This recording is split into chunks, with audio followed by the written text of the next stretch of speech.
Hi,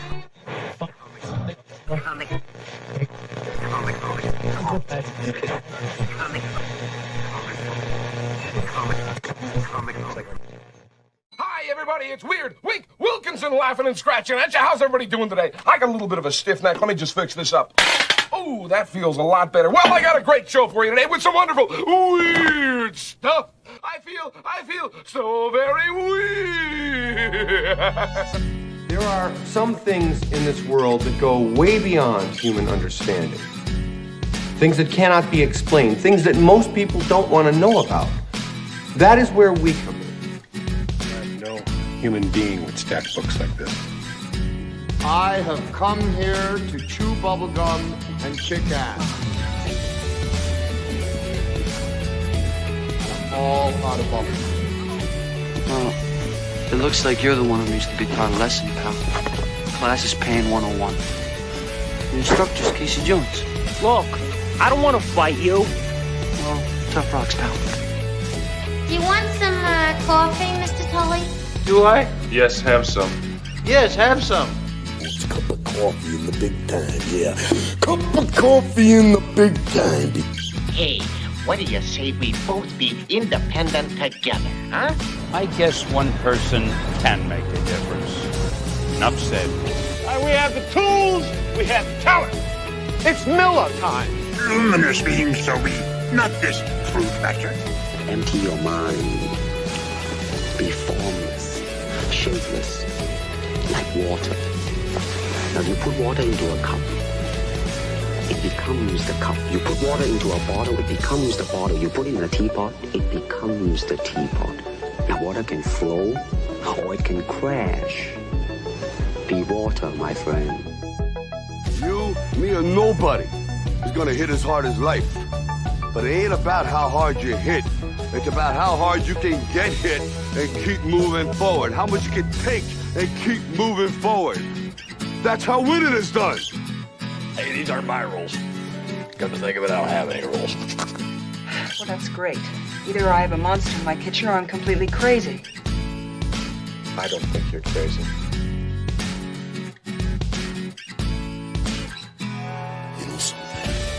Maybe I am insane. Maybe I am insane.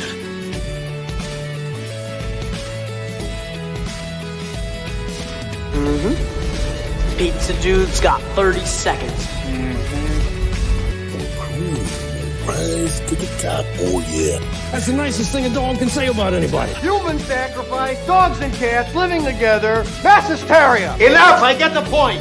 You know what you need? You need a Brazilian plastic surgeon. I've got one that can see. Sometimes it happens, someone has to deal with it, and who are you gonna call? It's showtime. All right. Hello, everybody. How's it going? Welcome to Comic Book Radio. I'm your host, Peter Cimetti. This is episode 246. And this is the second episode of 2025. But boy, today we have some big news in the comic industry today. Before I get started with that, I want to say hello to those of you in the chat. And we got Rob Geronimo on the show tonight with us. It is a Tuesday team up. Cigar Gangster, what's up? We got J0074. How's it going? Citizen Ronan is here. We got Wayne in the chat. Colt King, how's it going? Good to see you. We got Ben Spar here too. What's up, Ben? We got Randy in the house. How's it going, Randy? Abo Grizzly is here. What's up, Abo Grizzly? Mo Biggs, how's it going, Mo Biggs? Cubic Zirconia, the newest comic distribution company. I don't know. Sounds a little cheap. Crazy Cat, what's up, Crazy Cat? What's up? All right, so let's bring him on. Rob Geronimo, what's up, Rob? Greetings, travelers. Good to be here, Pete. Happy to be here. Good to see you. I said Good reverse. to see you. Wow. What was that? Oh no, I said good to be here. Happy to see you. Oh, I guess it could have worked either way. Yeah, it kind of works either way. Yeah. It's not like some other phrase. Yeah, doesn't come to mind right now. Right. But Yeah, there's a lot going on all of a sudden. Yeah. Wow. Who could have foretold this? I don't know. If there were only like thousands of people who could have said something that the comic industry is in trouble for the past 15 years. If only there were thousands of them. You know, it's crazy. Yeah, and you know, you were so crazy to leave them how many years ago, right? We left them before DC. We left them in April 2020, and I think DC left in May 2020. But how dare you back then, right? How dare I do any of the things I do in comics? Oh, let me tell you, they squeezed me out of that industry. I was just like, you know what, fine, go for it, whatever. Yeah. You know, it's not worth the insanity. Because it's a losing battle. You know, it's like you can't fight City Hall kind of a thing. You know. Yeah, it's true. It's true. Affordable comics, bringing back newsprint. We had success in the graphic novel field, but even like a New York Times bestseller, you know, getting national press coverage on various other comics and getting like a movie made out of a comic, like none of that was okay with a lot of different people. And then like the newsprint, and then we went to newsstand. Even though newsstand came out 2 months after the books went to the comic shop, it was not a cool move for a lot of people in comics. Right. So it just was ridiculous. So the blowback that we got, you know, that was, I just figured this industry is just too much, too weird for me.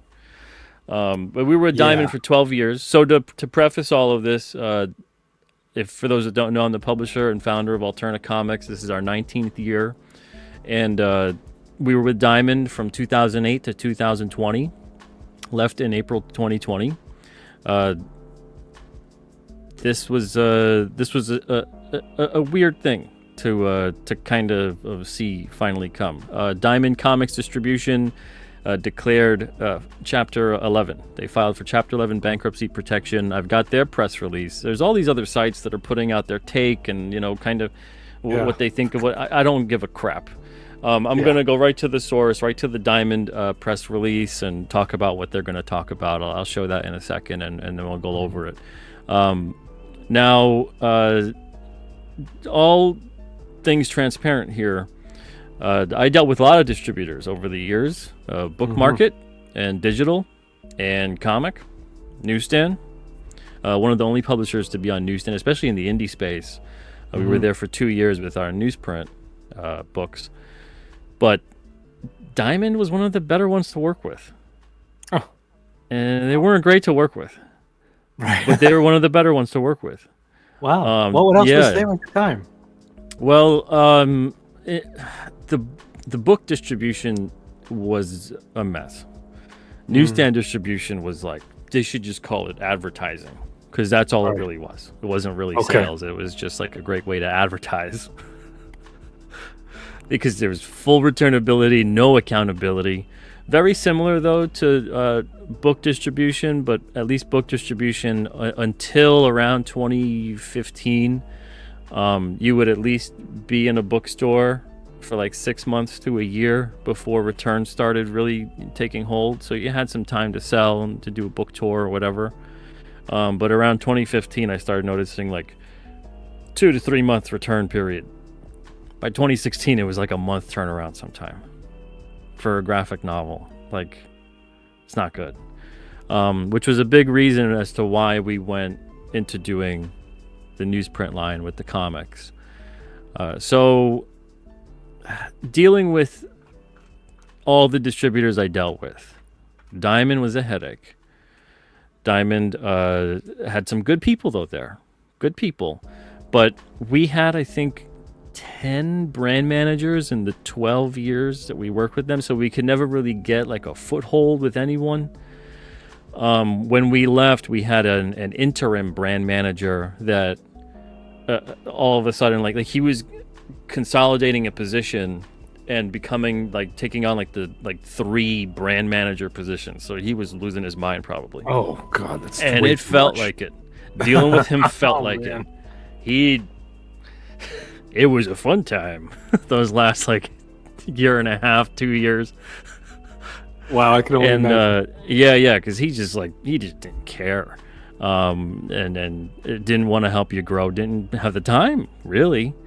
So it was a strange time being at Diamond for the 12 years.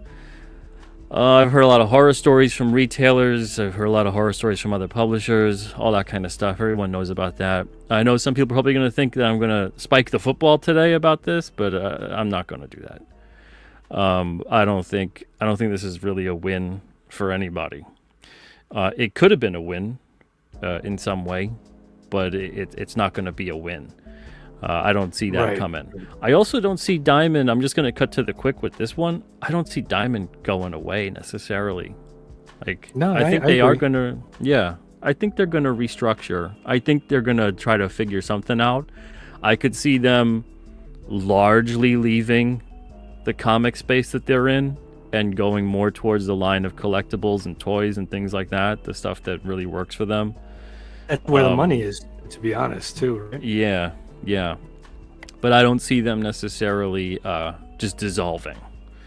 I don't think that's going to happen. If that happens, man, I hope retailers have diversified where they get their product from. Yeah, wow. I don't know about that. I don't know. So wow. I've seen. Now, my biggest problem with Diamond. Before we dive into the nuts and bolts of that press release, my biggest problem with them over the years was their shrinking distribution footprint. Now, there's been some publishers that dealt with them saying how they would kind of almost put editorial on them, tell them like what they should or should not publish, that kind of deal. I know a lot of, and it's their right to be choosy before they get someone on. So I know a lot of people that were trying to get into Diamond, and they would be like, oh, well, these kinds of comics don't really sell, this kind of thing, this looks too amateur or whatever. They would kind of give them that sort of advice, which is their prerogative. But they never did that with us. They never said like, oh, this shouldn't, be here. We're not going to list that. We're not going to, make it like this, make it like that. They never did that with us.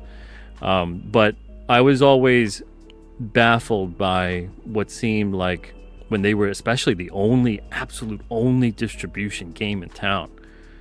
And they seemed to do nothing with that. They didn't want to grow that. They kind of wanted to like keep what they had, which was largely the independent comic shop market, and not really grow into other markets, into other stores, even just kind of changing up how they would do that sort of business. Like, don't hand a big box retailer the previous catalog and say, comb through this every month, and get us your pre-orders. Like, that's not going to happen. Yeah, you gotta present them with product and say, this is the product we're shipping. This is, what's happening.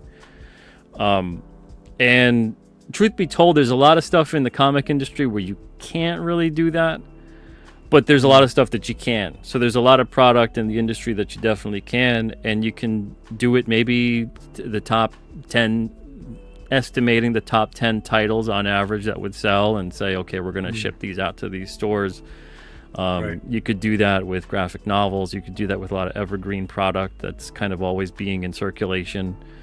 But they never seem to grow anything. And I talked to Jeppy one time, Steve Jeppy, real brief conversation, asking him if he ever even considered trying to get like dollar comics. This was years ago, maybe like 4 or 5 years ago, getting dollar comics into like Dollar Tree, Five Below, all those kinds of places.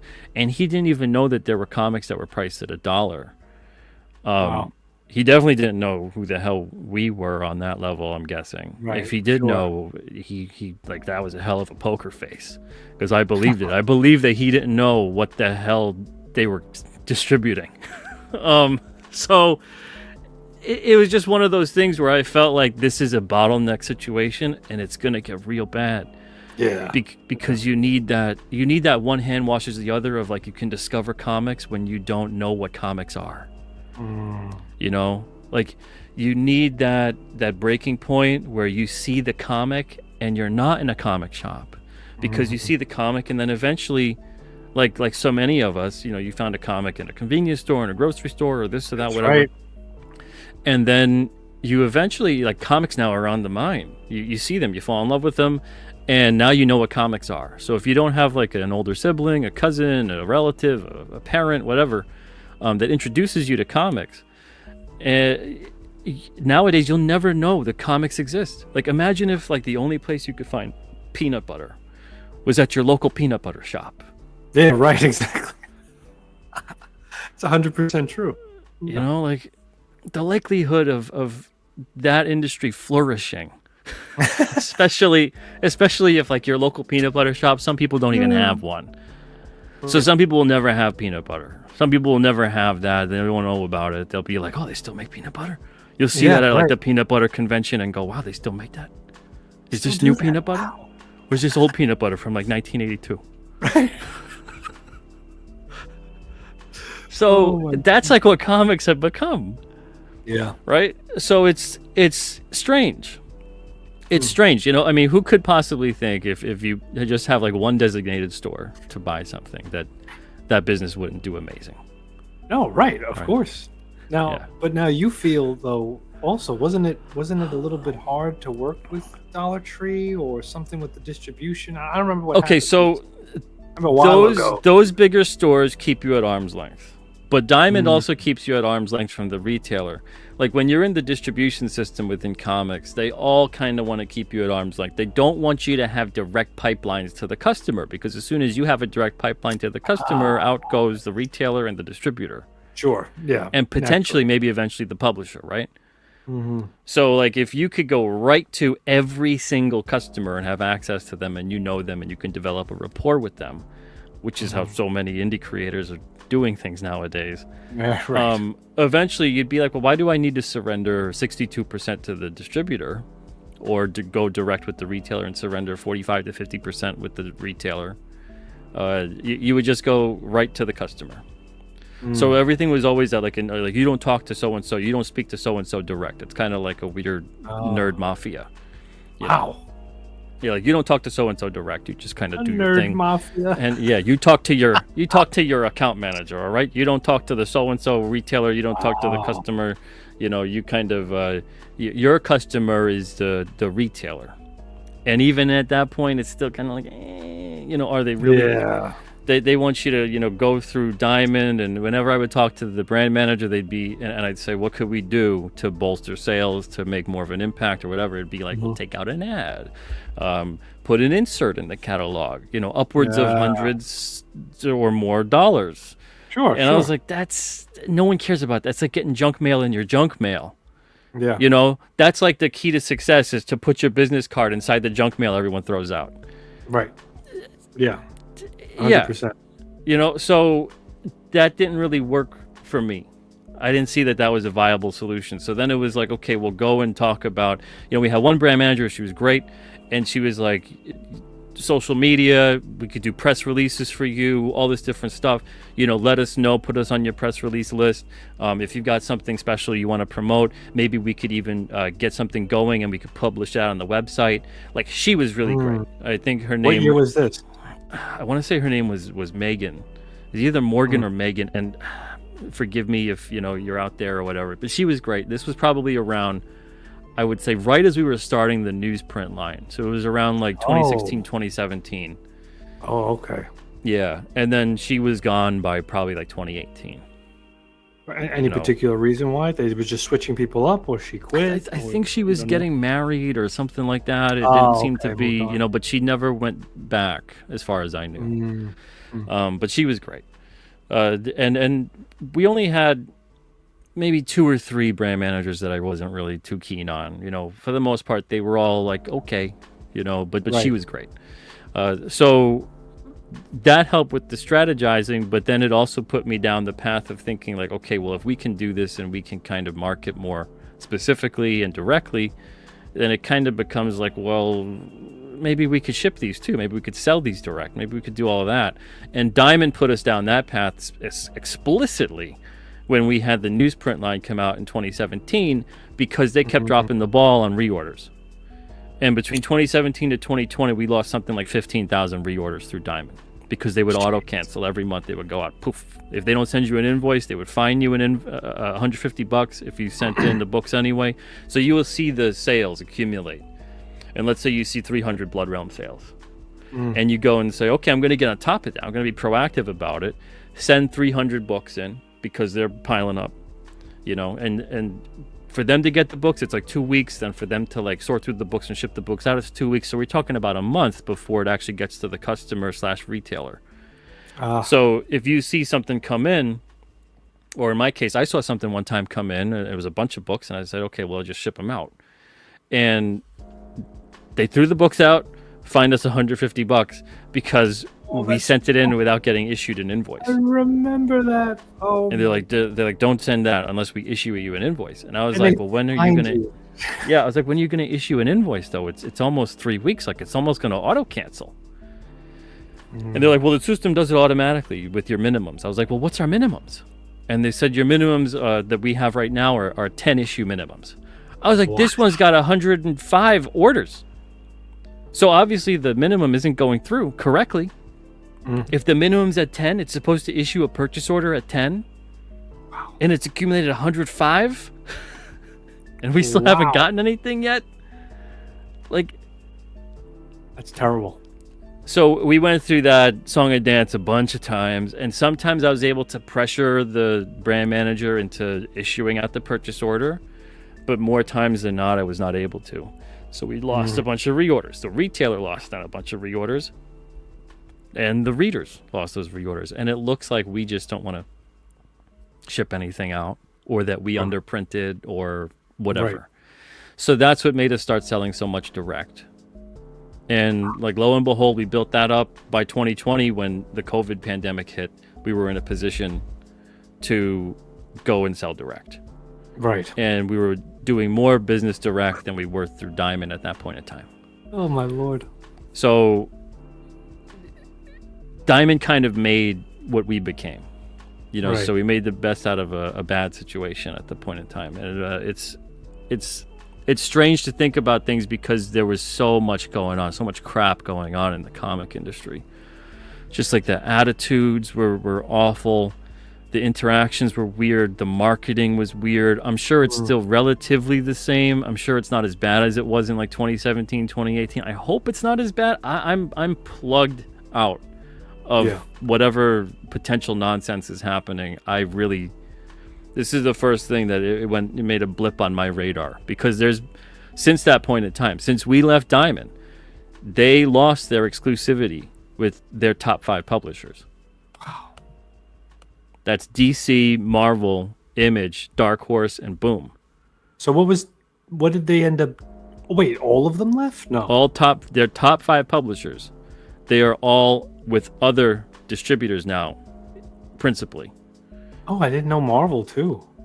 Oh yeah, Marvel was like maybe the 3rd, because it was DC was the first one to leave, and even like IDW left at some point in time. Right. Yeah. Yeah. DC's with like Universal now, and Universal is we'll talk about that in a little bit. Universal distribution is in the mix here in some capacity. But like there's Lunar, there's Penguin Random House, Simon Schuster, there's all kinds of different like distributors mixed in certain ways. I'm sure it's a big confusing mess because, you know, that's just the nature of the beast. But it's just been weird. It's just been weird. So let's get to it here. This is directly from the Diamond website. I'm going to put the link here in case anyone wants to check it out on their own. Like I said, I'm not going to read it from whatever site is posting their take on it. I just want to go right to the source here. So Diamond Comic Distributors files voluntary petition for relief under Chapter 11. This was put out today, January 14th, 2025. It says here's the bullet points. It says company received commitments for $41 million in DIP financing. That's debtor in possession financing Universal Distribution has made a $39 million stalking horse bid for Alliance Game Distributors and non-binding letter of intent to buy Diamond UK.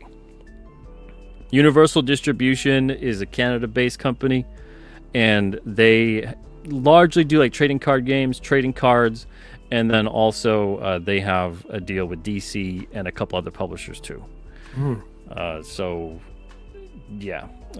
this comes out of Hunt Valley, Maryland. It says Diamond Comic Distributors, Diamond or the company, today announced that it has filed a voluntary petition for relief under Chapter 11 of the United States Bankruptcy Code in the United States Bankruptcy Court for the District of Maryland to facilitate the restructuring of its business. As part of the restructuring process, Diamond has received a $39 million stalking horse bid from an affiliate of Universal Distribution for Alliance Game Distributors. The company has received commitments for up to $41 million in debtor-in-possession DIP financing from J.P. Morgan Chase that will be used to fund post-petition operating expenses and ensure adequate working capital to meet its obligations to associates and suppliers. So basically, this is just money that allows them to still operate and still do what they got to do in the hopes of potentially getting a buyer to buy the company to keep the company alive and afloat. If that does not happen, then we could probably see the end of Diamond. So we'll see what happens during that time underneath that DIP financing period.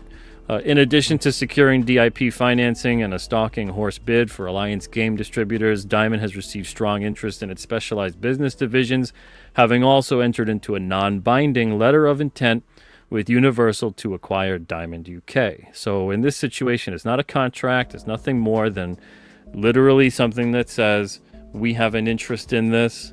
Here is what we believe your assets to be worth. Here is what we are potentially willing to pay for this division. Not the comic distribution aspect of it, the gaming. That's really important. Gaming. So we're talking tabletop gaming. That's what they're pushing.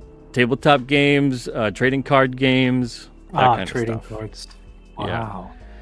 Yeah. Let's see. So, and it's to acquire Diamond UK. So it's not even to acquire the business within the US. Whoa. Right. Okay. So it's more like an international kind of agreement. That's only in it's like a handshake deal, but with a piece of paper that's there.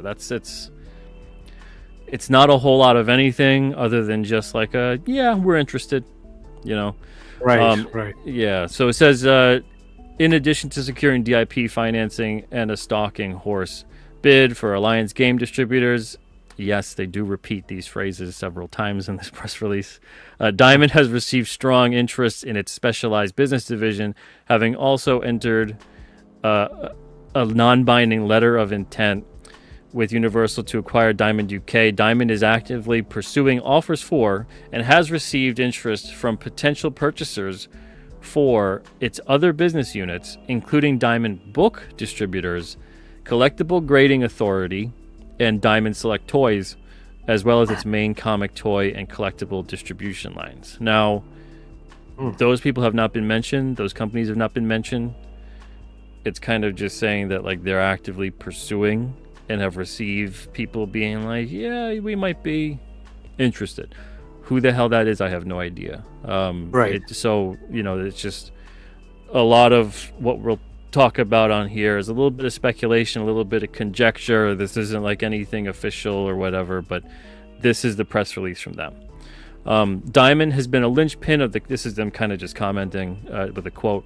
Diamond has been a linchpin of the comic book industry for over 4 decades. Our priority has always been to provide quality service to publishers, retailers, and ultimately comic fans, and we remain committed to finding additional buyers for our businesses, said President Chuck Parker. Universal Distribution is looking forward to working with the Alliance and Diamond UK teams to bring a stronger balance sheet and growth opportunities to retailers and suppliers. Both companies have deep roots in the industry, and we look forward to continuing that into the future, said Angelo. Oh, man, brother, I don't know about that name. Exarchakos. Exarchakos. President and CEO of Universal. I probably butchered your name, and I apologize about that.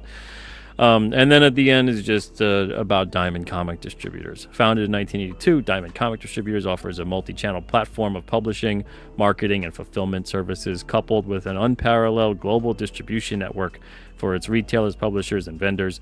Diamond's mission is simple: to provide our customers the best in products, price, and personalized service. Learn more at diamondcomics.com. So this, like I said, this is straight from them. This is not a rehashing or editorialized press release. This isn't from another site. This isn't from whatever. Straight from them. They're kind of transparent on this, which is, it's nice to see. I'm sure that they kind of have to do this, and if anybody did a little digging, you could probably find it because of the way that bankruptcy filings work. But I see a lot of people kind of spiking the football on this, kind of being like, well, this is the end of them, and this is how it's, they're done. I don't think that's going to necessarily happen. I think they are going to restructure.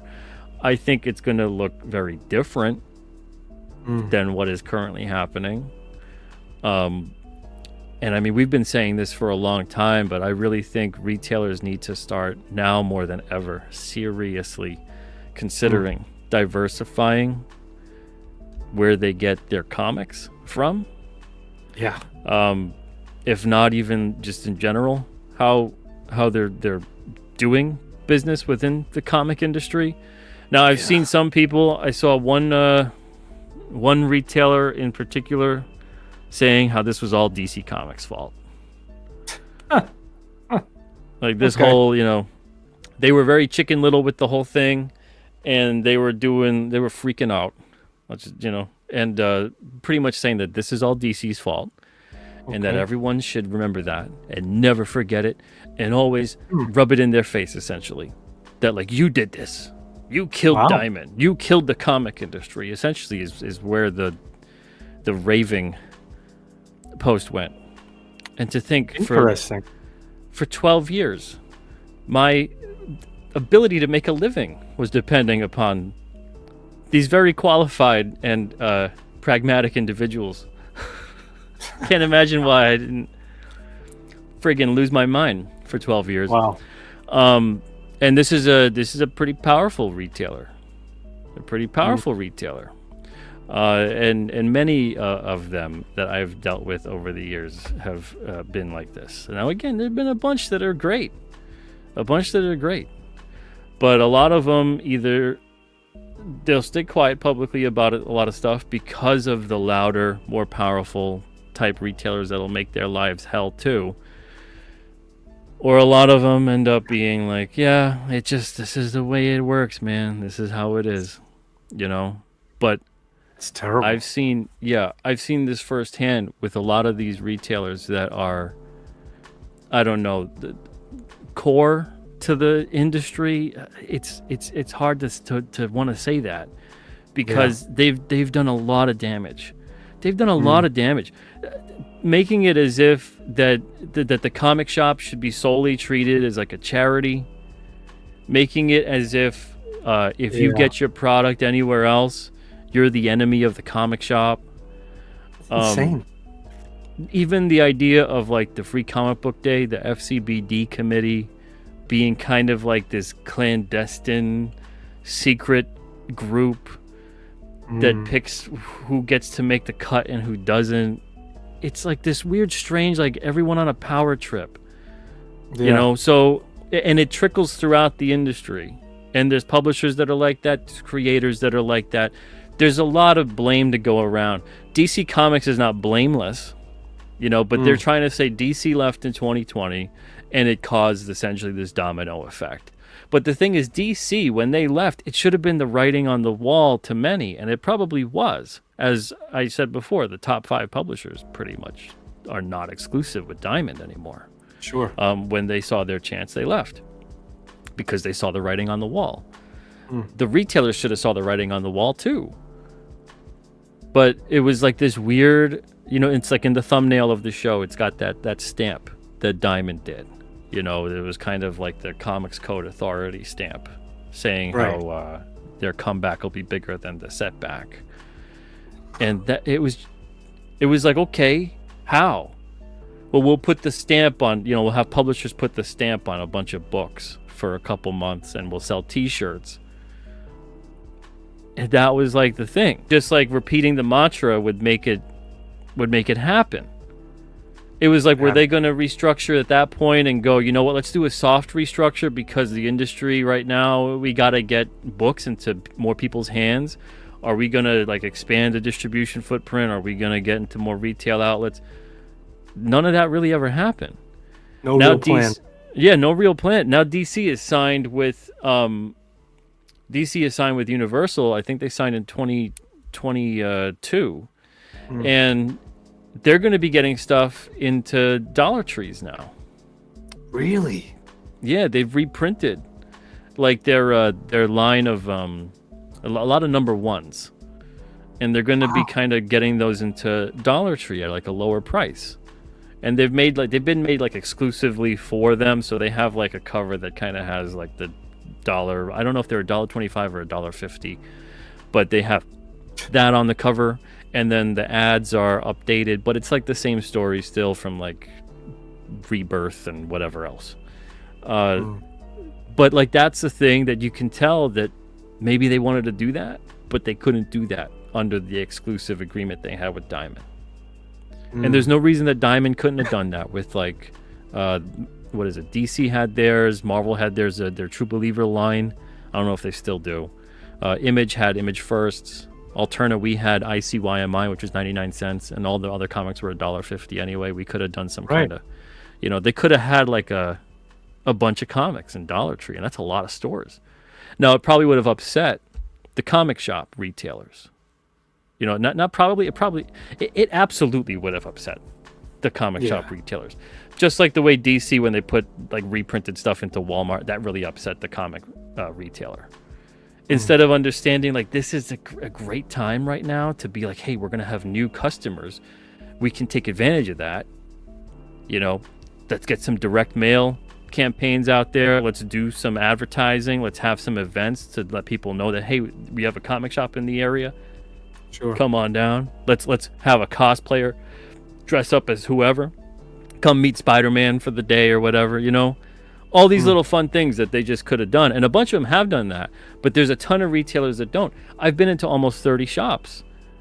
Not one of them has been like, hey, what are you reading? Do you want to open up a pull list? Here's the Diamond catalog. It'll show you what you want to pre-order. Not one of them ever told me about any of that. Go to the checkout, do your thing, and they're like, okay, there you go. You're gone. You're on your way. That's it. All these little steps that would help grow the business, that would help keep that business. And I don't mean Diamond, I mean like the comic shop business, just their business alone. Not being done. So there's enough blame to go around. There's blame for the publishers, the retailers, the creators, the marketing, the publishing, the distribution. Everyone everywhere made mistakes. We made mistakes. We sure as hell made mistakes when we were with Diamond. And some of them I felt like I had to make these mistakes, like going back to number ones and doing mini series and stuff like that, because that number ones is what constantly would get the order numbers back up. Right. You do an ongoing like what we're doing now, you get to issue 5 or 6, forget it. That's not gonna, that book's gonna get canceled. Oh yeah, that was always a nightmare. So it was like, yeah.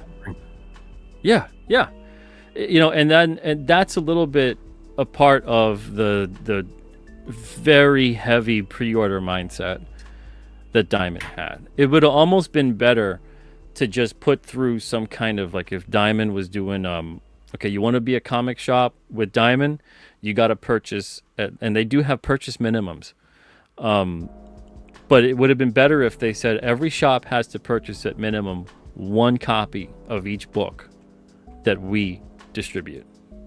And the reason I say that is because then everybody that gets into Diamond could say, go to your local comic shop and find my comic.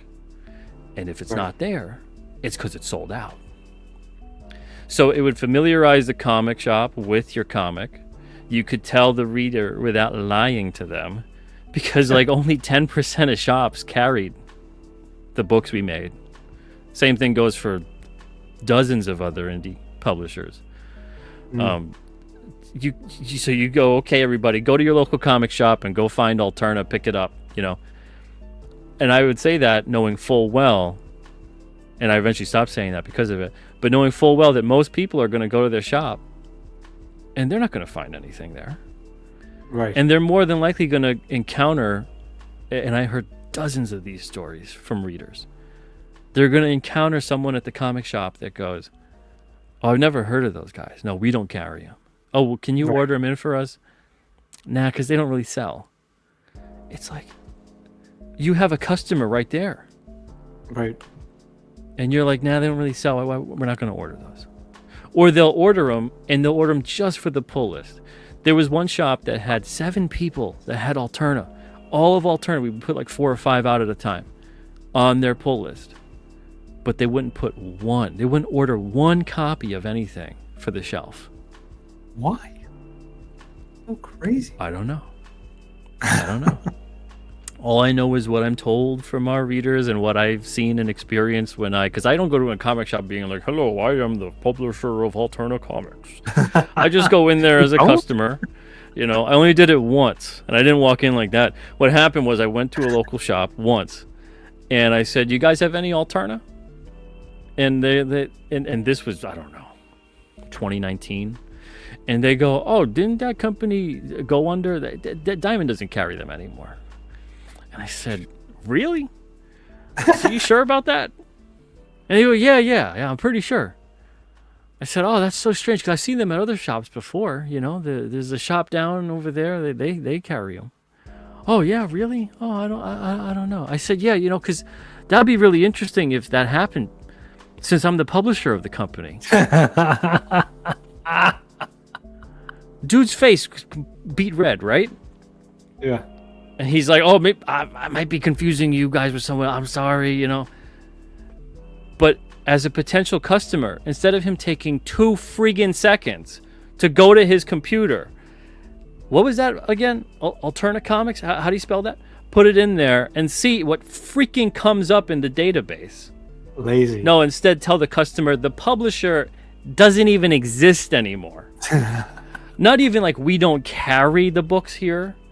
They don't even exist anymore. Wow. So of course I got him to buy, 3 copies of each book that I had in my car. Right. You know how much of a choice after You better that. make this right. But it was one of those things where I'm like, what is going on in this industry? You get a customer who's asking about something, and you can't, and no one else was in the store. It wasn't a busy store. It was just me. No one else was in there. Dude has Batman the Animated Series playing on the TV. No one else. Doesn't even want to take the 2 seconds to look up to see There you go. what to do for this customer that came in that wants to buy something. Would rather they don't exist. We don't carry it. Okay, bye. Would rather lose the customer, the sale, everything. Would rather tell the customer that the publisher doesn't exist than just take this second to just look it up in the stupid computer. It says a lot. It says a lot. So when I see a lot of retailers, kind of point the fingers or the blame or whatever it is, like retailers, you guys, you got a lot to work on, okay? Publishers got a lot to work on. Creators, we got a lot to work on. All of us, the blame is enough to go around when there's like a big thing that happens like this. But you know where the majority of the blame falls? It falls on Diamond. Yeah. It falls on Diamond. This isn't DC Comics' fault. This isn't Marvel's fault. This isn't Image's fault. This isn't... These guys have meetings. These guys have big powwows. They get together and it's just... What? Everybody just pats each other on the back? Oh, the industry's doing shitty. Great job. I know, it's so strange. Like, don't you want to enrich it? Don't you want it to grow? It's such a strange mentality, the behavior over all these years. It's baffling. It's almost like they sabotage it. Like they don't want it to succeed. It's so strange. Metatron, it was the one with Red Claw. I still remember it because she's got that accent. But it was I just, when it comes to stuff like this, everyone's, I'm seeing a lot of people saying, okay, yeah, this is a good thing, this is a bad thing, this is whatever. I don't think there's any winners in this. I think we could have had some winners in this. I think if the entire system, if comics as a whole had a healthier mindset, if there wasn't like this insanity that runs throughout this industry the way it does, sure, I don't think we'd see these kinds of problems. If every single one of us goes, you know what, first and foremost, what could I do better? Right. What could I do better? Then maybe we don't have something like this. And at every level that has to happen. Because if you just get a couple of people or a couple publishers or whatever being like, well, what could we do better? What could we do different? It's not going to work. The entire system, everyone's got to be on the same page. It's one of those like only as strong as your weakest link kind of a thing. And there's a lot of weak links in the comic industry. Oh yeah, for sure. So it's strange to me when I see people being like, oh, point the finger here, point the finger there. Everyone should just start pointing the fingers at themselves, because there's enough blame to go around, and when it comes to how Diamond's going to restructure, that's anybody's guess. Like when I say I think they're going to go into more collectibles and toys and stuff, I mean, that's just me guessing, because that seems to be what works, what sells. I know Jeppy really loves that stuff as opposed to a lot of the modern comic stuff coming out. The general public seems to love that stuff more than a lot of the modern comic stuff coming out. But it's one of those things where no idea. I have no idea how this is going to go. However it does go, time will tell. Yeah. Wow. So, fascinating. Yeah. Fascinating. But definitely you were onto something, Pete. That's for sure. Yeah, and I hate you smell blood in the water. I wish so many of us were wrong about these things. No. You know what I mean? Like, yeah, of course. Because there's a part of me, there's a reason why to this day, like, okay, so even like these new King Cryptid issues, I'm still putting the barcodes on there, and even like the Diamond secondary supplementary barcode. Why? Because I was still hoping one day Diamond would get their crap together. Right. That they would change, that things would improve, that it would be like, oh yeah, maybe we can actually talk to them again. Things seem to be getting better. They're getting in more places. Retail seems to be understanding, like, we gotta diversify, we gotta get stuff in here that isn't just, the big name guy or the big name publisher or whatever it is, but actually stuff that looks decent, stuff that looks good, and give it a shot, give it some shelf space. I've said it before, like, it feels like new indie, which is very different than old indie.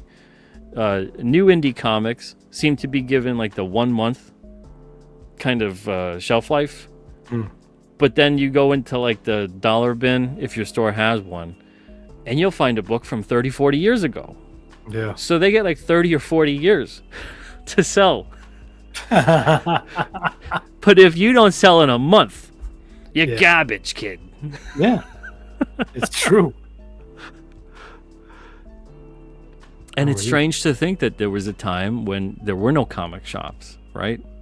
There was newsstand, and that's when comics flourished and what made them what they were. Now, obviously, a lot of things have come along to take the place and the time and the money of the comic buyers' entertainment. Right. We acknowledge that, but at the same time, we don't seem to acknowledge that, like, we sacrificed in the industry. We sacrificed so much ground to those things. We kind of just said, okay, video games are coming along. Yeah, I guess they like those more. So we'll get the comics out of the stores. We'll end the newsstand deals, all of that. The publishers really liked the idea of no returnability. And it killed off the newsstand, because they didn't like the idea of the newsstand and the returnability and all the other. But the newsstand is what fed the comic shop. A lot of those comic shops got started before, like, there was a thing like Diamond. I mean, hell, Jeppy got started with his own comic shops by basically having the inventory they had because of newsstand. So they were that secondary market where the newsstand was getting all the stuff the first time new, and didn't have like shelf space and whatever. They could just really have the past 1 to 3 months on the rack. And then people would come and buy up their collections, maybe get them cheaper, build up their inventory, and then they could have these secondary kind of shops. So it wasn't like this pre-order based system that's very risk intensive for a comic shop, for an independent comic shop. Instead, it was like the risk was bared by the newsstand with the returnability.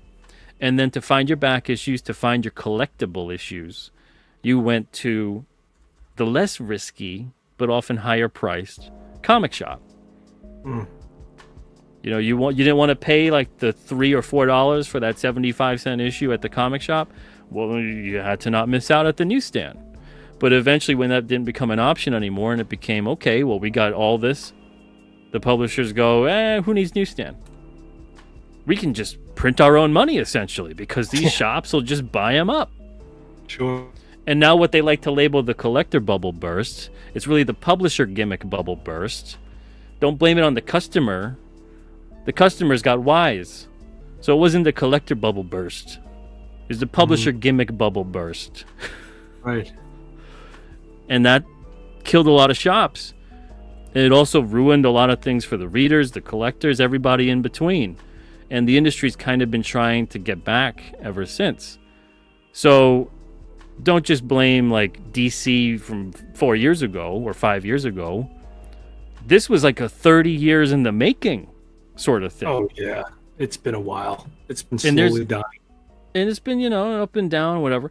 But there's been a bunch of different times where they could have went, we're going way too much down this path. And that's not good. We need to course correct. And too many times that fork in the road was there and went down the wrong path. Sure. Too many times. It's a strange situation. It's a frustrating situation.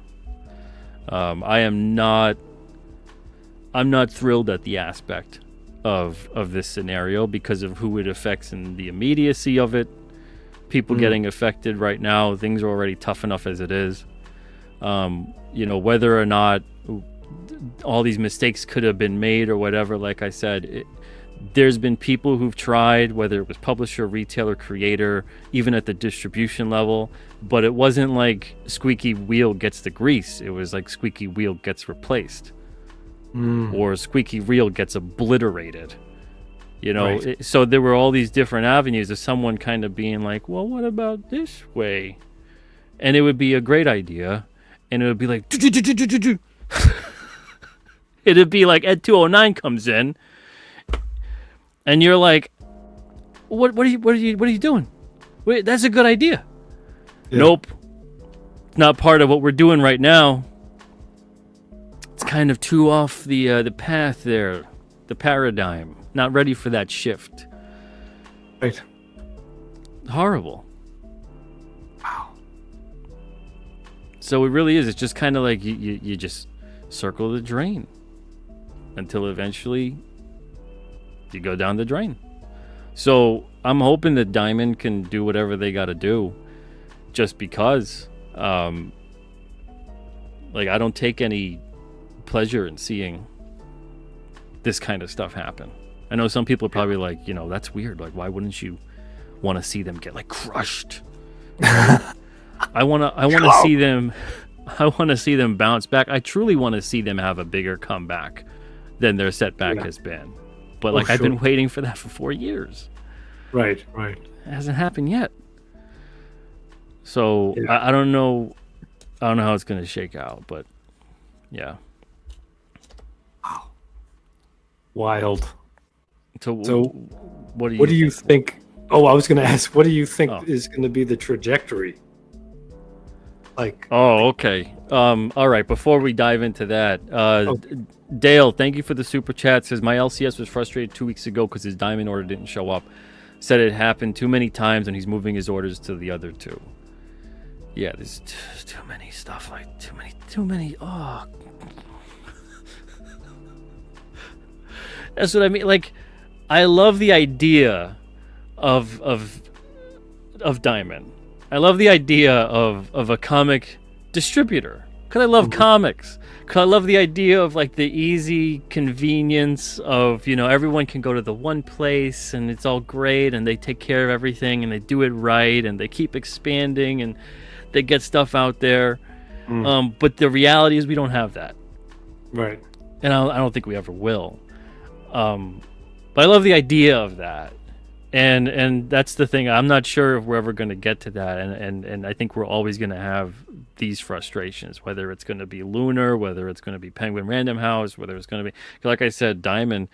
We had 1, 2, 3, 4, 5, about 7 distributors.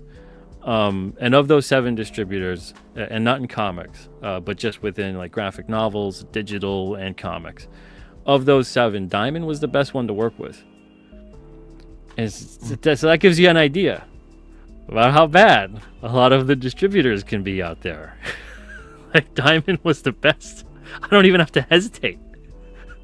And Diamond wasn't great to work with. So the alternatives here with all the other stuff, I don't know. I don't know how that goes for the industry.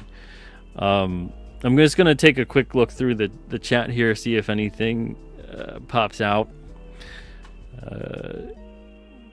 And I appreciate you guys watching tonight. I appreciate you guys being here. I hope that Crazy Cat says it ain't happening, Pete. Yeah, I know. So the trajectory here. I think that the way that the comic situation is going to work out, I think that there are too many retailers that are set in their ways. I think there's too many of them that already don't like how the system is diversifying as it is, even though that's a good thing.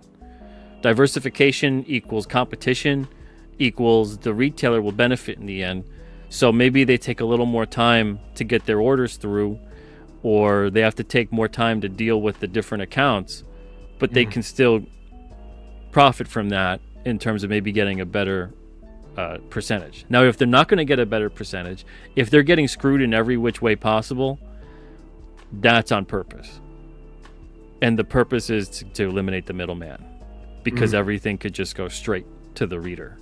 Sure. Now, if everything goes straight to the reader, and let's say the retailer is almost complete fallout. There's never going to be a complete fallout. But yet, let's say that this wipes out 80% of retailers. So you get your top 20% of retailers that are still staying there. They'll do whatever they're going to do to make a living and to succeed. So they're going to be used to diversifying where they get their product, diversifying their product just in general. I don't think there's any comic shop right now that's just 100% carrying comics. Yeah, definitely not. Yeah. I know there's a bunch of shops, even just locally here, where all new comics are pull list only. They don't even have them on the shelf anymore. Because they've done that bad. Now, if the publishers aren't going to change, which I don't see that happening really, and then if distribution really isn't going to change in terms of trying to expand their footprint and get into other retail spots, I don't think it's going to be really good for retailers. I think there's going to be immediate impact on a bunch of retailers this year.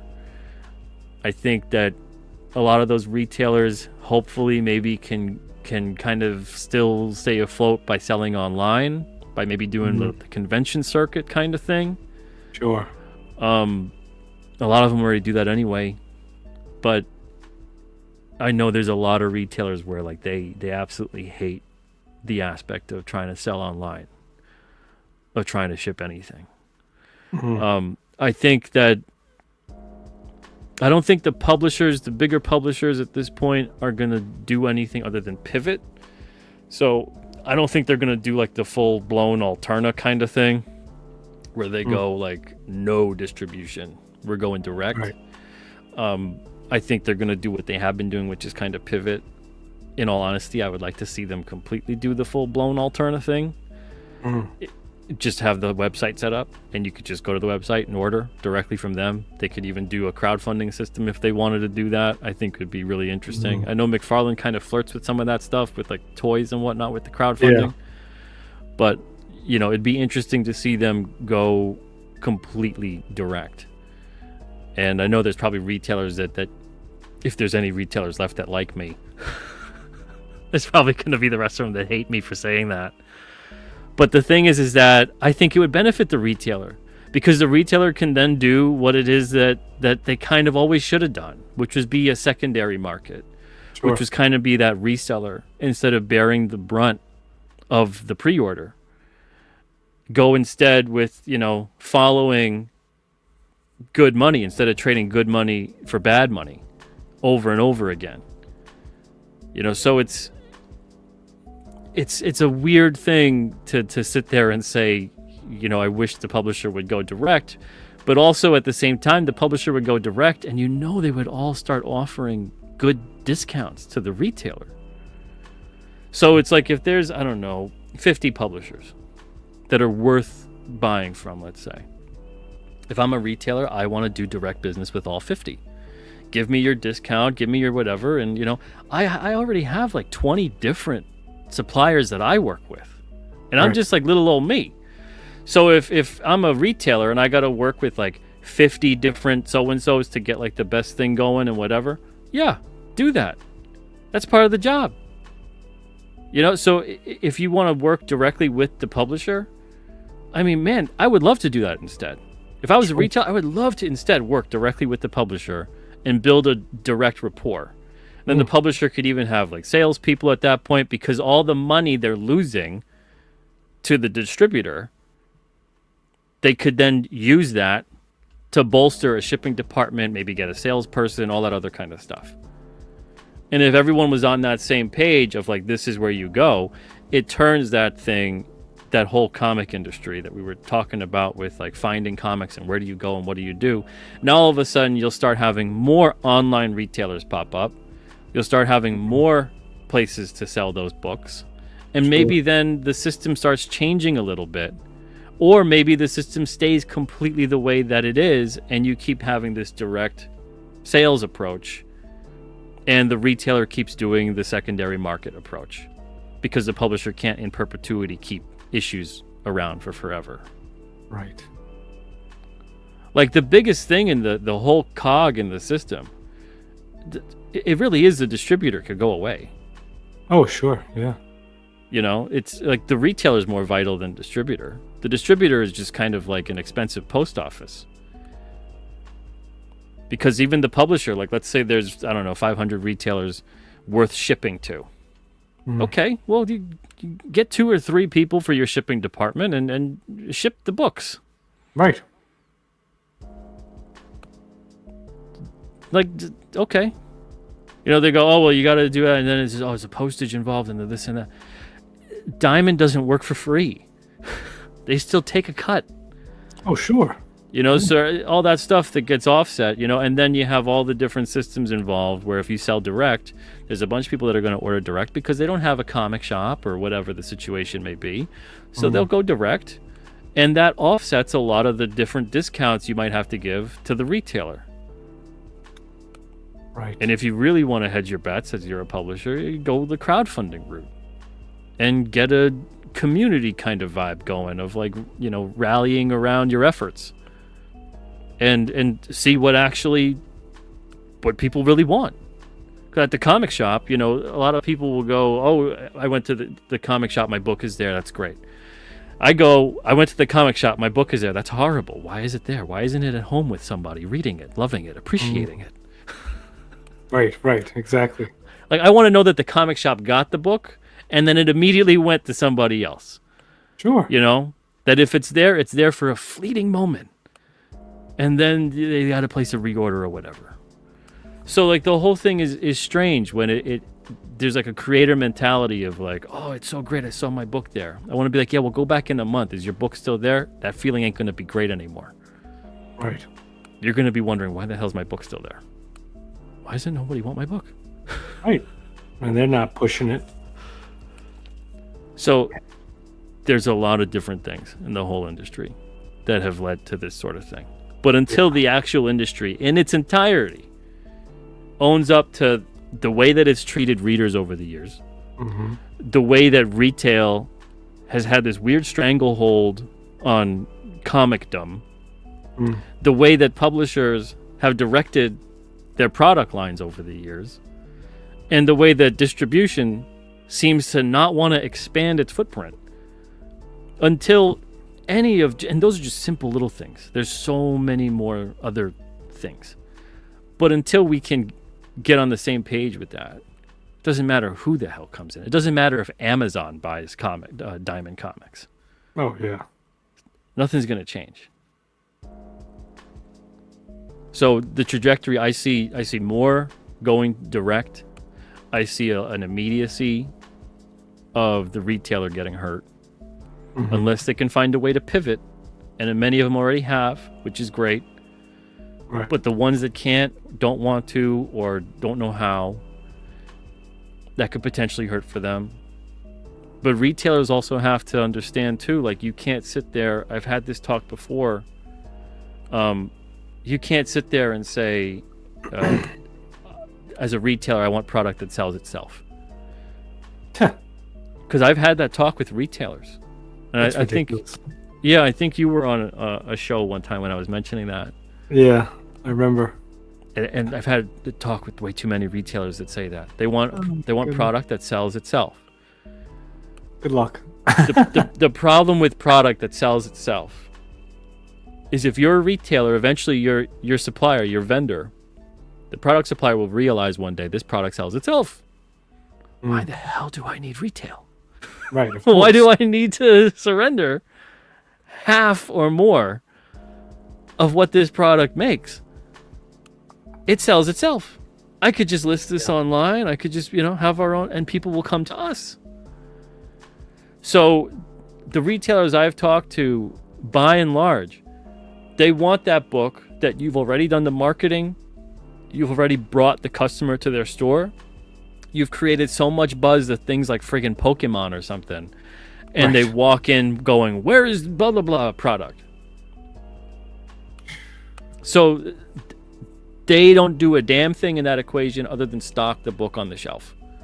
And again, like that's a real dangerous, this isn't 1989.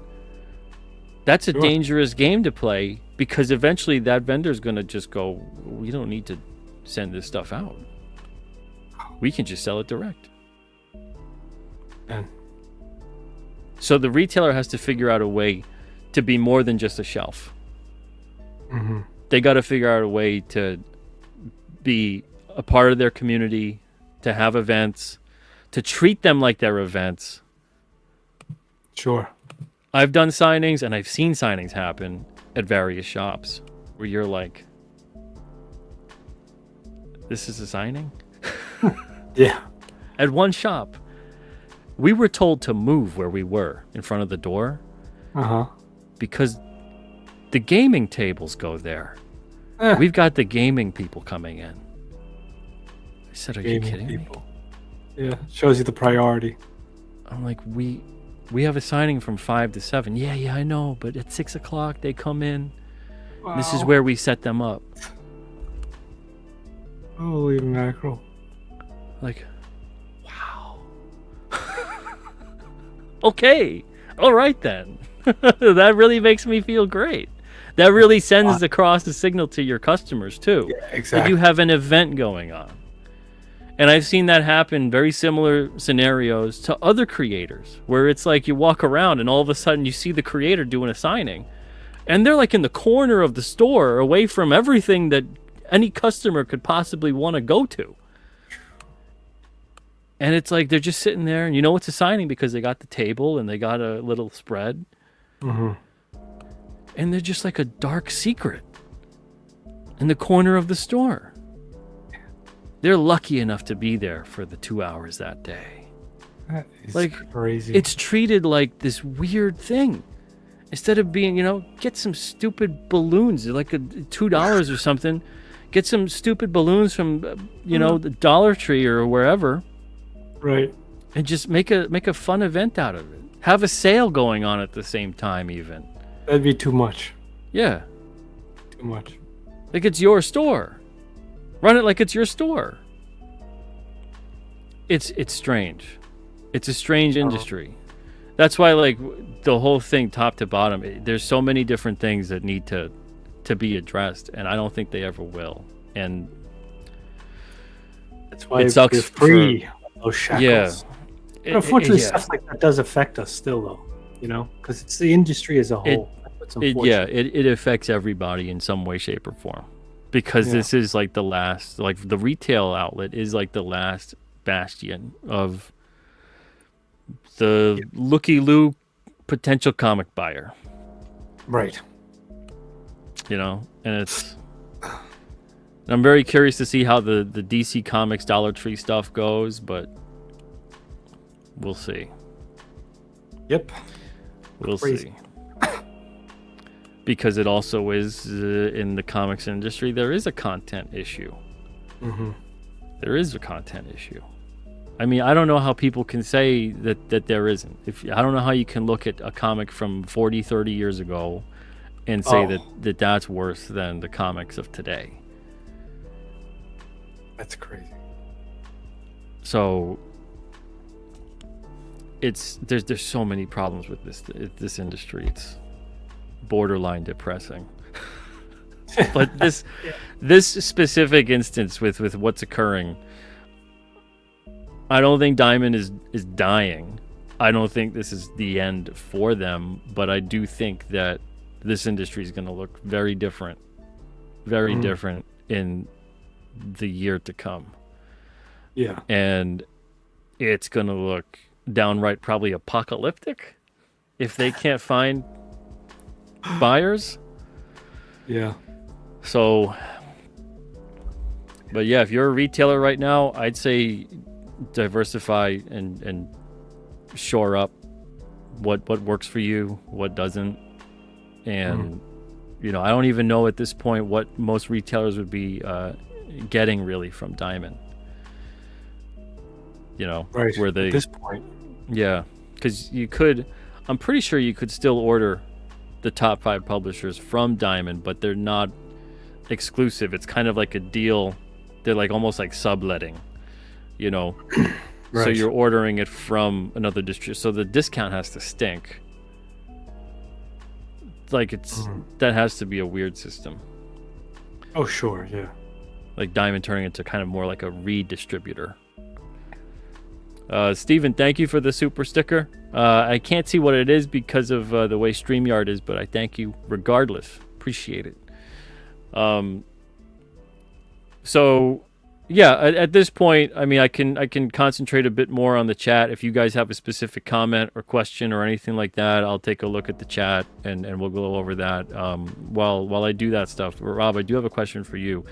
What has the situation been like in your neck of the woods? Because I'm up in the New England area, which is pretty big for comics.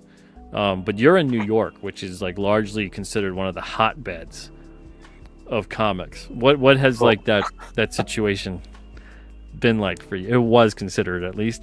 What's that situation been like for you in terms of like the past couple of years? We'll say probably the past 4 years. Like what it's been like with retail and that kind of a thing. The past 4 years. We'll say the past COVID, 4. Yeah. I've seen more shops close, big shops close in the city.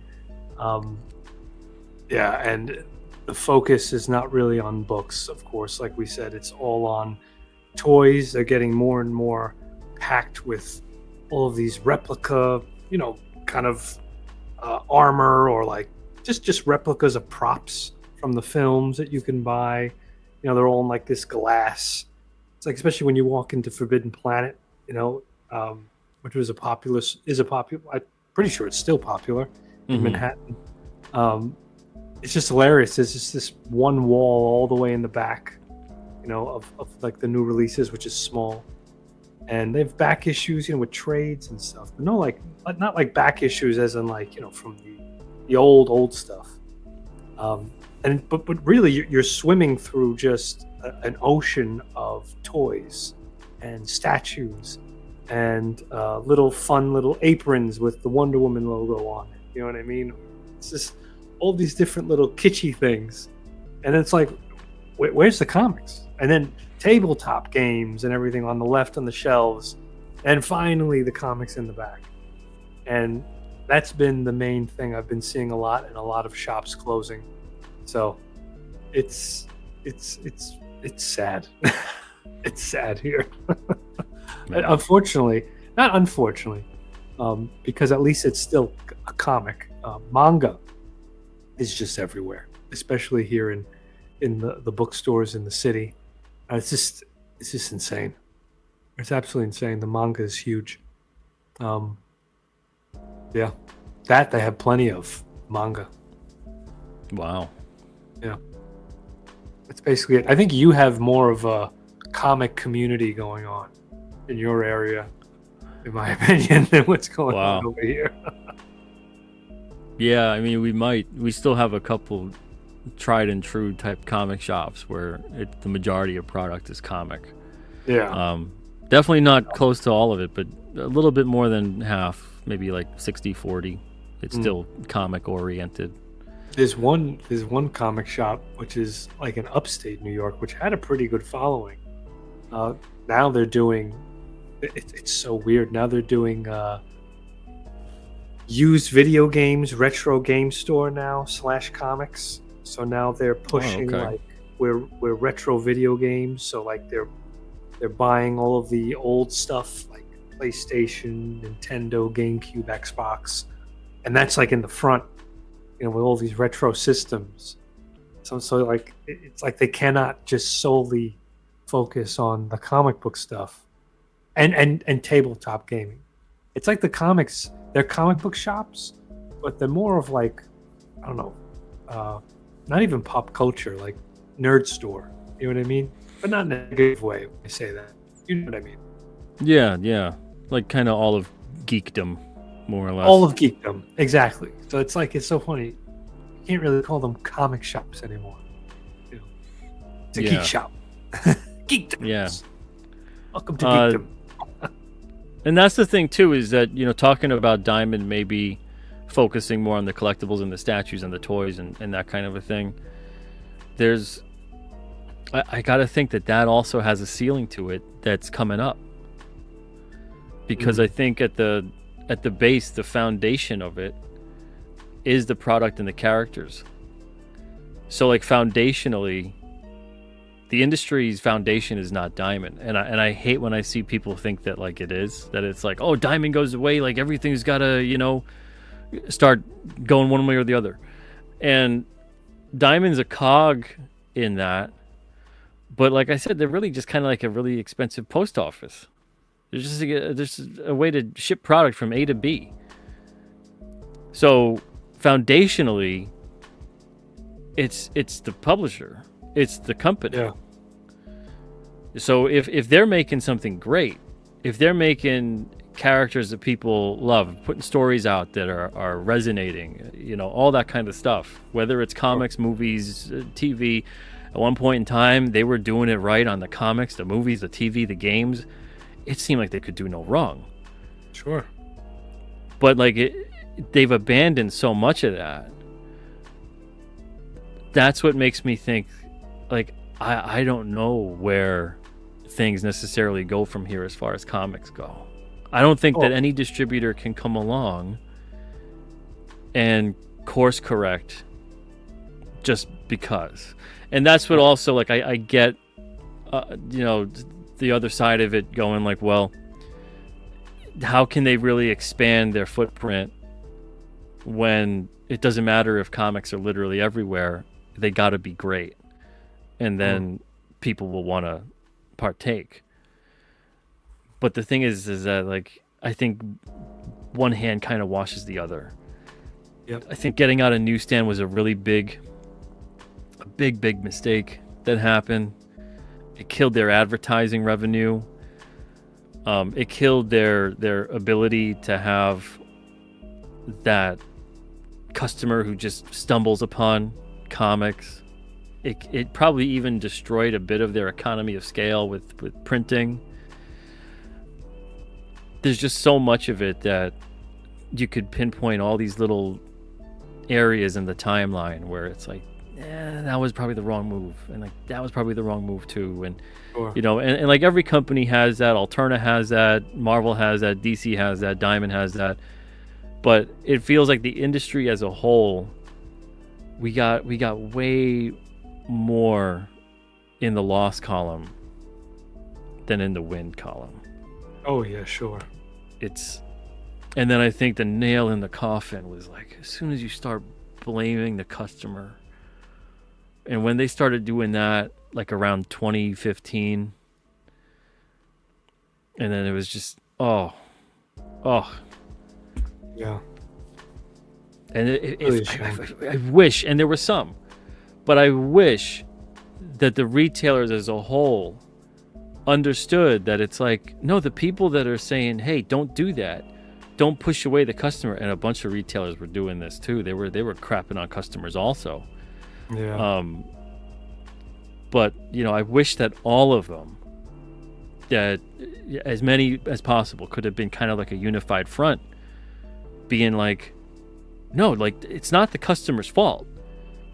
The customer has the right to want what they want and to express satisfaction or dissatisfaction in the product that they've purchased. The reason any of it ever even got out of hand in some way, shape, or form is because there was like this weird constant pushback that like, no, the customer can't be dissatisfied. The customer's job is to just buy the thing and shut up about it. And that was like the mindset of so many. Yeah. And like the publishers didn't come along and squash that. Like no one in the business level squashed that. If anything, they promoted a lot of people and gave them more books. And then like the retailers didn't come along and be a unified front on that. It's just a weird market for a couple of years. And that was the death blow. And everything else has been like this zombie industry leading up to like what we have now, and probably what we're going to have coming within the next like 5 or so years if things go the way that they go. So the whole thing is so strange to me. It's a strange industry. And I know that we're kind of outside a bit of it at this point, but when we were at the thick of it, you'd see stuff like on a multiple times a day being like, what is going on here? Right. It just feels insane. It just feels like an industry hell-bent on suicide. Yep. It's depressing. It's unfortunate. Oh, man. So, yeah. It's, like I said, it's anyone's guess how things go from here. I hope that things work out, but I've been hoping that things work out. And I don't know. Fat load of good that's done me. I know. But crazy. Yeah. Let's see. Bretsky says Diamond has a COD charge of $19 if you pay with a check weekly. That's insane. Good gracious. Urchin Blue says, I mean, if they went direct, they would finally be forced to sell something of solid quality and not just squeeze shops into buying crud. I tell you what would stop is the incentivization crap that a lot of the publishers do. Who are you incentivizing? Buy 50 of this, get the one of that. A lot of that would stop. And I don't know why publishers, especially Marvel, was always like, you'd go in there and you'd see the shelf and it would be like this of Marvel. Like, do they think that that's a good thing? If anything, anytime I go to the store, right? Like I'm picking out cheese the other day and I never heard of this brand, but it sounds good. It's kind of new. And I'm like, I think I'm going to try that one because there's less of it. Means more people must be picking that one. Yeah. You know, so it's like that's my mindset. So I don't know why any publisher would think like, oh no, they want to see like this massive, like it's falling over the shelf. That means that no one's buying it. That's not a good thing. Right, exactly. It's not a good thing. Oh man. Let's see. Crazy. Bretsky says reorders from Diamond were a nightmare. I could have stuff show up months later that I reordered. By then it was usually unnecessary. Ben says taking on warehousing costs might discourage the big two from shipping direct. Books housed by Diamond would now need to be housed by them, plus employees. The juice might not be worth the squeeze. That one, I'd have to know all their numbers, but I know that they give sometime like 70 to 80% of a discount when all is said and done to try to get a lot of numbers out there. You know, it's yeah. And I mean, I don't know if they would have the need for a massive amount of a warehousing employee situation, only because they wouldn't sell as many books, I would think, but they would make more money because they wouldn't be giving as much of a discount.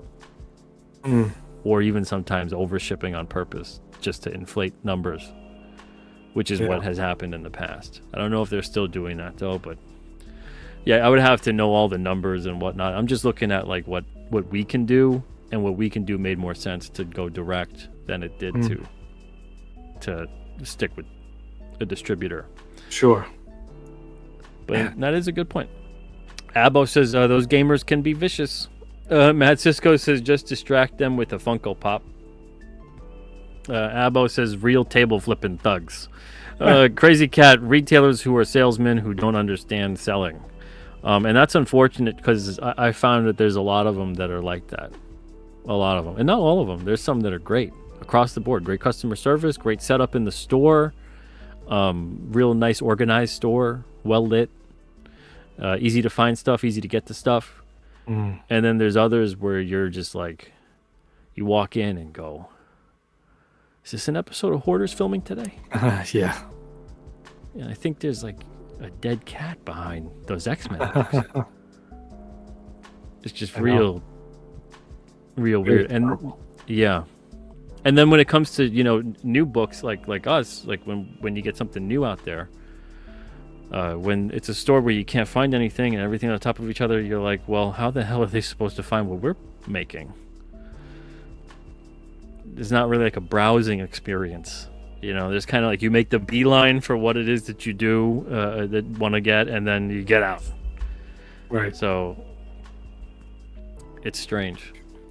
Crazy Cat says diversifying doesn't mean Funko Pops. Retailers. Are retailers really still going heavy on the Funko Pops? I don't know if it's as heavy, but I still see them a lot. Because there's still a lot, but yeah, I don't know.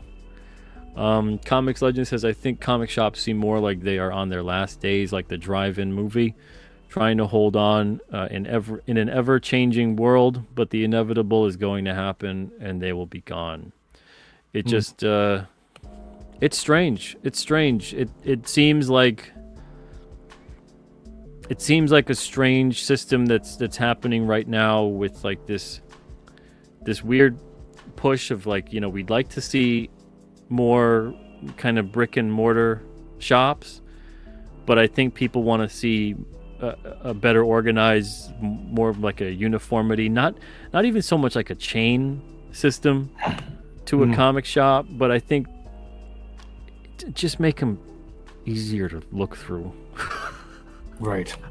Because only like, and that doesn't offend or intimidate me or most avid, lifelong comic readers. But if we're talking about trying to get new people in there, that I think that's part of the reason they gravitate a lot of the time toward manga. Yeah. Is manga just like, there's a uniformity to it. It's easy to get. It's easy to understand the system behind it, everything. But when it comes to comics, much like a lot of the way the stores get, the publisher system is like all over the place. So you got this and then that, and then the continuity matters on that, but it doesn't matter on this. It's a weird system. You can't just pick up an issue and enjoy it. You gotta like figure out what this all means. It turns into homework when it should be entertainment. Well, yeah, that's the problem. And now it's not quite homework. Now you're being like this. Yeah, then it turns into like a lecture pamphlet. Exactly. On how bad you are as a human being. Wonderful idea. And not even like, it's fine. I like it when there's characters that are like it's among them, the conversation, the characterization that, you get the gist of like these characters don't like each other, or this character feels this way about that. This character feels that way about that. I don't mind that. That's fine. But when it feels like when they kind of have like the conversation amongst each other and you read it and you go like, who are they talking to? Mm-hmm. They're just like talking amongst themselves, and you eventually realize like, oh, they're talking to me. They're lecturing the reader right now. Like they're not actually engaged with another character or a villain or whoever that's doing something. They're just kind of ranting to the reader. Yeah. That's a little weird. Oh yeah. Crazy. Bretsky says Diamond acts like a sub-distributor for Marvel, IDW, and Image. Says Diamond only really carries the indies, but the bigger indies have gone to Random House and Lunar. Yeah, that's what I'm seeing too. Abbo says as long as they're not in blood donations territory, they'll be fine. That's probably related to something else. Crazy Cat says, well lit, so many comic book shops are dark and dingy. They're afraid the sunlight will fade the comics, I guess. Well, there's always lights. Electricity is just a couple of years old at this point. Dale says, dusty $100 X-Men figures from 30 years ago sitting on the highest shelf. Yeah, that's kind of a problem at one of the shops by me. Same thing, too, with some of their back issues. I'm like, this is $1 back issue, and you got it for $8. Yeah, I don't know. That might not be good. Abbo says, I took my wife to a comic shop once. She still has night terrors. Urchin says, I can't tell you how many of my friends explain a Marvel comic storyline, but have never once picked up an issue. And yeah, I mean, there's a problem with the product that's being distributed, so of course the distributor is going to have a problem. Then the distributor then doing a lot of different things to not make it better, well, that's going to not help either. But yeah, right now, I don't know. We'll see. I wish him the best, though, and I wish everyone that's in the middle of it the best. Yeah. I don't have any answers for anyone right now at this point. I just have like maybe this, maybe that. I don't know if it's something that would work for anybody, though. Everybody's got to figure out their own way with this. So anyway, we'll wrap it up here. So Diamond filed Chapter 11 bankruptcy protection. They're going to be restructuring. We'll see if they have interested buyers, see how they work that out. They say that they're going to be doing business as usual for the time being. I don't know how long that is. I don't know what that means necessarily. I hope whoever is caught in the mix, whether it's publisher, creator, or retailer, I wish you the best of luck. But there's a reason we got out of that system back in 2020. Exactly. And I can't stress enough, it's not like it's been easy. It's not It's not for the faint of heart. No, definitely. It's more work. Well, to a certain extent, but you have more responsibility. Yeah, I would absolutely say it is more work, but it's more fulfilling. Yes. Because I'd rather know that when there's a screw up, like King Crypt a couple months late on me, I'd rather know that it's like, that's my screw up. Yeah. Because then I can course correct and figure out, okay, how do I not do that screw up again? Exactly. But when it's like always consistently, like your distributor screw up or the retailer screwed up or whatever, that's you're just sitting there like, I did everything I could possibly do. Right. So it's way more demoralizing. It's true. But like this, it's like, okay, sometimes things work out great, sometimes not so much, and it is what it is. But I mean, I'm always thankful to the readers and everybody who supports us, and you're never going to hear castigating the readers and the fans out of me. If you like a book, great. If you don't like a book, hopefully you like the next one or a different series or whatever it may be. Among all the things that are out there for everybody, like I consider myself lucky that we have people that are like, hey, this makes the cut. I like this. You know, I want to spend time and money on this. So that's how I feel about it. It'd be nice if we can get more people going, just to kind of share the love with everything, you know, right. and make things easier, even in a financial sense, because that is unfortunately a reality of all this kind of stuff. Mm-hmm. But, you know, slow and steady. So other than that, I don't know. I hope the industry finds its way, but a part of me just thinks that its days are numbered. So yeah, I agree. It is what it is. All right. Moving forward. Yep, got to move forward. The rest of 2025, we got a hell of a lot to do, and I'm going to actually get right back into doing what I was doing earlier today, which is getting King Cryptid orders together and getting them shipped out. So very nice. If you guys are interested, go to alternativecomics.com, check us out, get some great books. We got books from like $1 to $2, you know, real expensive stuff. Flat shipping rates. If you're in the U.S., order as much as you'd like. It's $7 for shipping per order.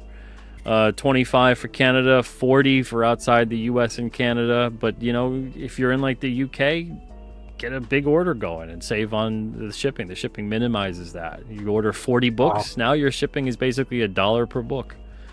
You know, so take advantage of the flat shipping on there. All kinds of great stuff on there. And if you like digital comics, we got digital comics too. But check us out, alternativecomics.com. Rob does Blood Realm. I do King Cryptid. We got a bunch of other great titles on there too. Kind of something for everybody, more or less. And we're going to keep going direct because I don't see the distribution system working out anytime soon. Oh, no, definitely not. I was really, to be perfectly honest, I was really looking forward to seeing one day a nice bounce back on the distribution end of things, you know? I hear you. In more places again. And oh, sure. You know, it is what it is. Yeah. All right, everybody. We'll see you soon. Thank you so much for being here with us for about an hour and a half. And everybody take care.